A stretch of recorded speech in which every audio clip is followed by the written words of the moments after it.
કુંભારવાડામાં પોલીસના દરોડા. રહેણાંક મકાનમાંથી વિદેશી દારૂનો જથ્થો ઝડપાયો.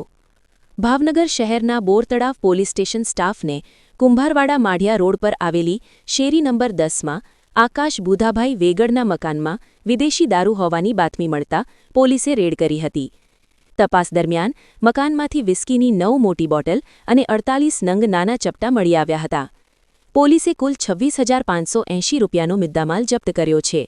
જોકે રેડ દરમિયાન આરોપી આકાશ વેગડ હાજર મળી આવ્યો ન હોવાથી પોલીસે તેની સામે ગુન્હો નોંધી વધુ તપાસ હાથ ધરી છે.